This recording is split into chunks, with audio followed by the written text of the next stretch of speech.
Hello everyone, myself Nitin works from Pandey sir IITian classes. आज हम आपके लिए लाए हैं एक नया मैजिकल चैलेंज, जिसके अंदर आपको इस नीडल को इस एम्प्टी ग्लास में डालना है, ग्लास को उल्टा करना है और नीडल नीचे नहीं गिरनी चाहिए। क्या कोई ट्राई करना चाहेगा? ओके सुजान, ये नीडल, ये ग्लास, ट्राई इट। ये तो गिर गई बेटा। You want to try again? Yes.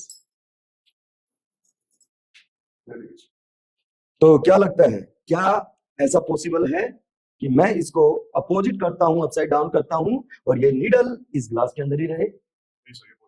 अब हम आपको दिखाते हैं मैजिक। तुम अपने हाथ से ही करोगे बेटा। Take 1 drop of water and put on the needle, just enough enough enough. उल्टा करो। Where is the needle? Wow, sir. It's a magic, sir. It really is a needle. See, even after inverting it, needle is still in the glass. बेटा ये magic नहीं, ये physics है।